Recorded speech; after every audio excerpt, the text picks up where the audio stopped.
Speaking of the word y'all, do you guys ever say that in Britain?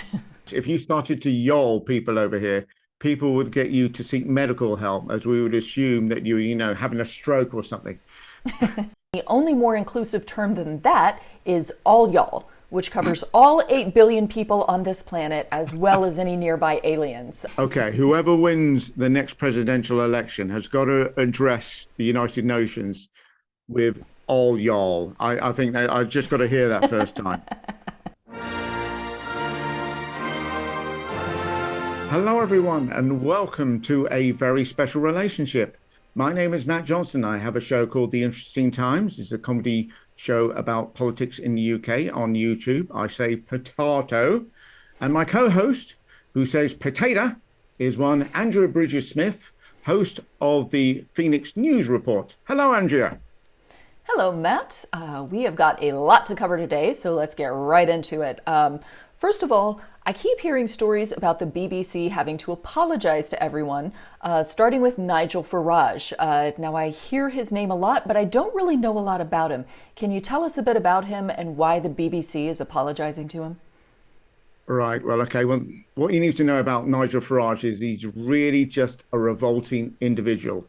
Now, he came to prominence by standing up and being rude while in the European Parliament. And as we have a fairly anti-EU media in this country, certainly in the newspapers, they gave him plenty of write-ups, about being one of those individuals standing up for the working man, standing there with a pint in his hand. For goodness sake, pathetic.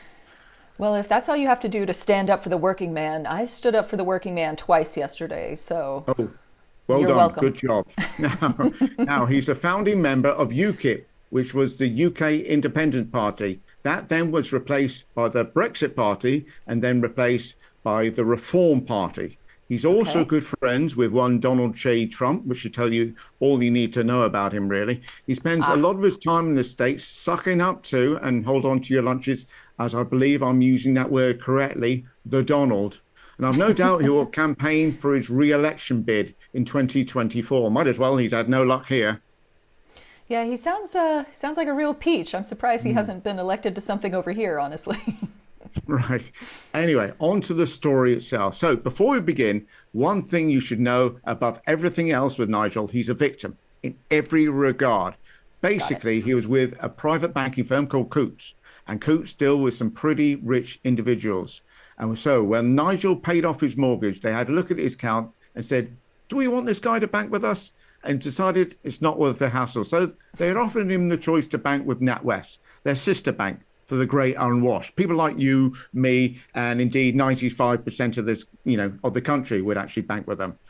Gotcha. And Nigel has had the hissiest of fits over this, claiming that he's getting cancelled, when in reality, he's made himself a toxic brand and is surprised when everybody's given him a wide berth. The side note is that the CEO of Coots, one Alison Rose, gave a BBC source, Simon Jack, the lowdown about Nigel Farage. And Simon then tweeted some stuff about Farage's accounts. So Alison Rose has resigned. Quite rightly, you can't give out people's private details. But Farage and everybody won't be happy until everybody resigns. And the right are the ones worried about cancel culture. But anyway, speaking of Farage's BFF, which, as we know, stands for bloated fascist friend, how is the Trumpster fire? Well, it is blazing along quite nicely. So he's due to be indicted for a third time any minute now, which in a normal universe would make his poll numbers go down. But nope, he's still the front runner for his party's nomination for president, which is completely insane. His next closest competitor in the Republican primary is Ron DeSantis, with everyone else an extremely distant third. It really is starting to look like we're going to get a Biden versus Trump round two, and no one's yet considered the worst part about that yet. Do you know what the worst part is about that? Wait, there's a worse part? Okay, is it like one of those, which do you want first, the bad news or the bad news? Kind of, yeah. So the worst part about that is that Trump is probably going to lose again, because while the Republican Party loves him, everyone else hates him. I really don't think he can win a general election. He's never won the popular vote, and so he's poised to lose. This is where the really bad part comes in. Are you ready for it? No, but please don't let that stop you. Okay, so the really bad part is that when he loses again, we're going to have to listen to 4 more years of him doing what I believe you call whinging about another stolen election. It was stolen, it's a fraudulent election, it's illegitimate, I won. 4 more years of that bullshit. It's like when your drunk uncle keeps telling you the same story over and over again at the holidays, and you're like, why do we even invite Uncle Bernie? Nobody likes him. Yes, quite right. By the way, excellent use of the word whinging. Spot on. Oh, thank you. I have to get out my British idioms dictionary before every show to make sure that we are speaking in a lingua franca. So, Absolutely.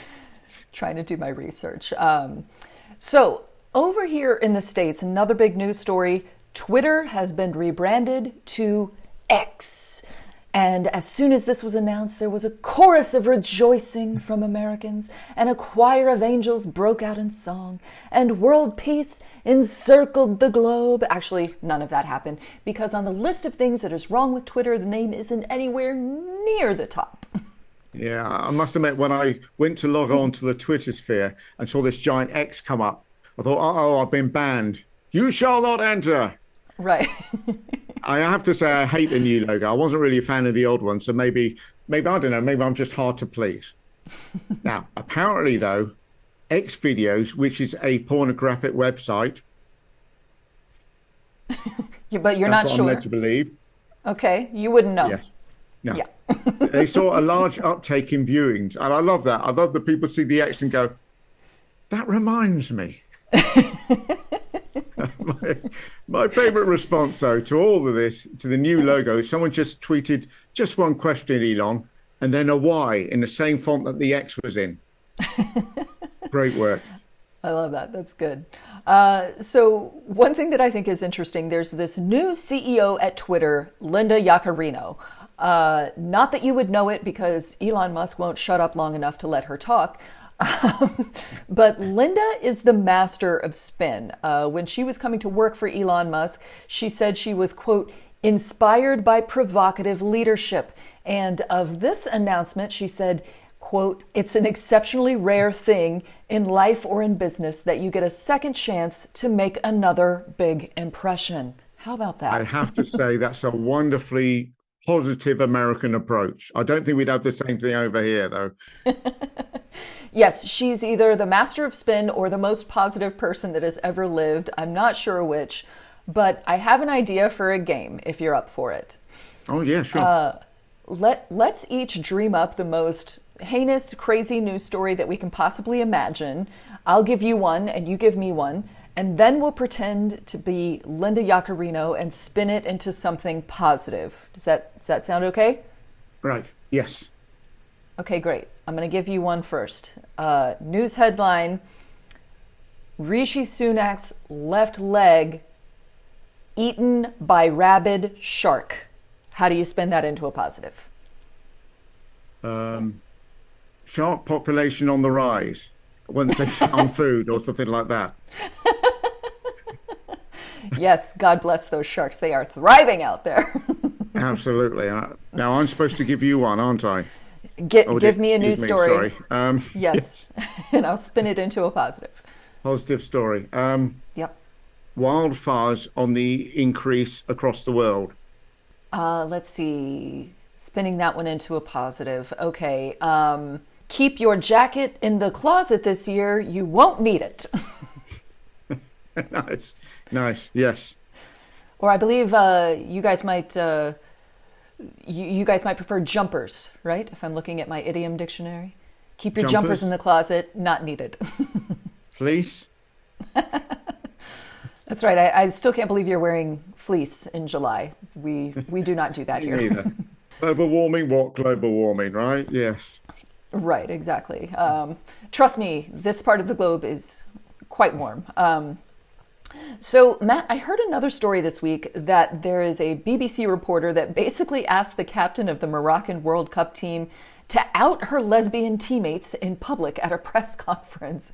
What the hell is going on with that?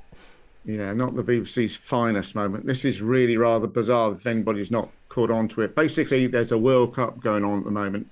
I've no doubt you're aware of it in the States because you're probably going to win it. But it's the Right. Women's World Cup. And I think Morocco was playing Germany. And after the match, the Moroccan captain sat down for a press conference. And they were asked by a BBC reporter how many of their members of the team are gay. It was such a strange, odd, really rather, I don't know, just inappropriate question. Bearing in Right. mind as well that same-sex relationships are actually illegal in Morocco. Right. Now, when actually told by the FIFA representative, hey, let's have some football questions because, remember, we're at the World Cup, this Burke pressed on. As someone else said, I don't remember the men's team getting asked that question. Yeah, I also don't remember the men's team getting asked that. I have to say, we can't be too much in the glass house throwing stones here because we absolutely have some Fox News reporters that would come to a press conference, usually at the White House, and just be like, so, y'all ever done any murders? And if you have, which way are you voting? Republican? Right, exactly. You're fine. Right, yes. Republicans they don't have a problem with crimes anymore. They're like, yeah, sure. If you've done murders, we'll still vote for you. Speaking of the word y'all, do you guys ever say that in Britain? No, never. No. In fact, if you started to yoll people over here, people would get you to seek medical help, as we would assume that having a stroke or something. We would say you lot. Now, that's quite informal and would be used by, say, a boss or a peer of a group. But I imagine y'all, that's quite friendly, isn't it? Right. So in that regard, we would probably say everyone or everybody, something like that. Is everybody having a good time? That sort of thing. Gotcha. Okay. So in Texas, we think of y'all as the most inclusive term because it's short for you all, which includes pretty much everyone. And the only more inclusive term than that is all y'all, which covers all 8 billion people on this planet, as well as any nearby aliens. We are nothing if not inclusive in Texas. That is what we are known for. Okay, whoever wins the next presidential election has got to address the United Nations with all y'all. I think I just got to hear that first time. Wonderful. Matt, I would actually love it if you went to a shop or a pub or something and then used all or all y'all and then film what happens. I think that would be a really, really funny video.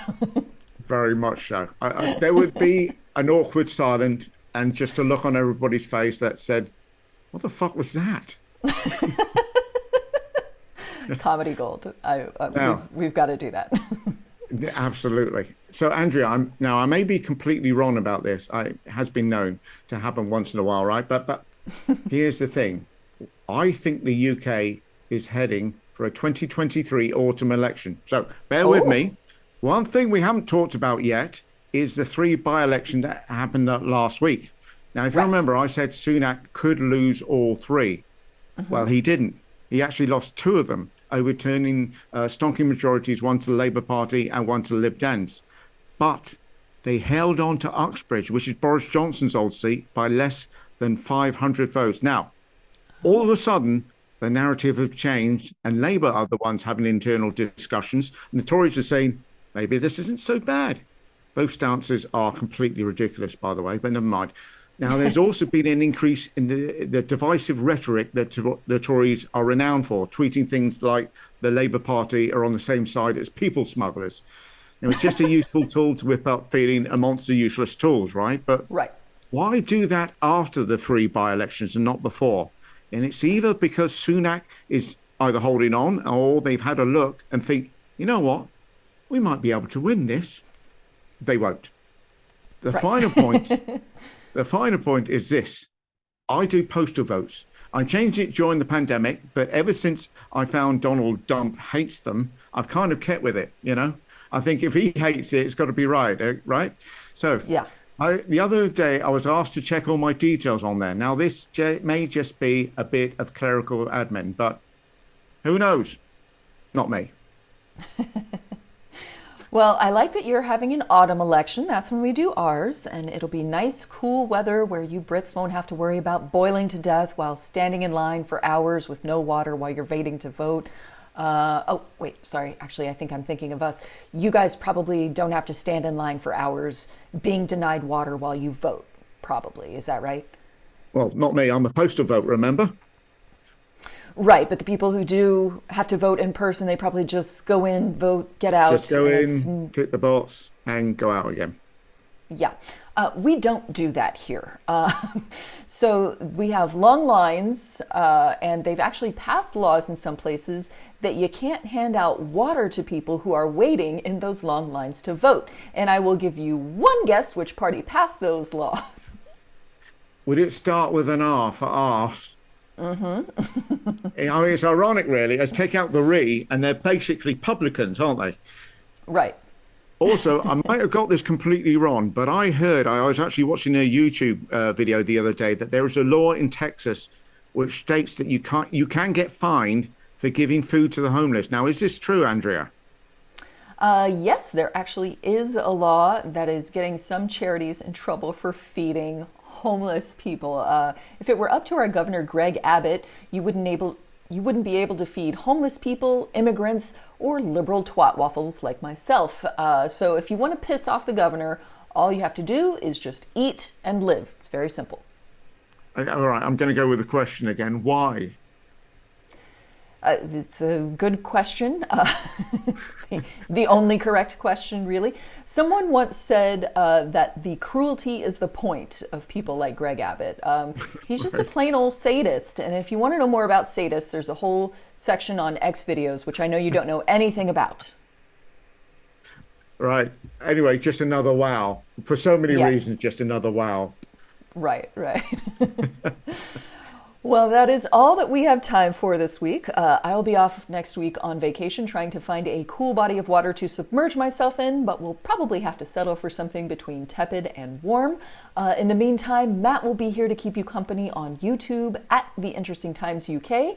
And before I leave, I will have a new episode of the Phoenix News Report coming out this Friday, also on YouTube at Phoenix News Network. Thanks, Matt. Always good to see you. Thank you. And thank you to our listeners and viewers for lending us their eyes and ears. We'll dust those off and give them right back to you. See you next time. Bye-bye.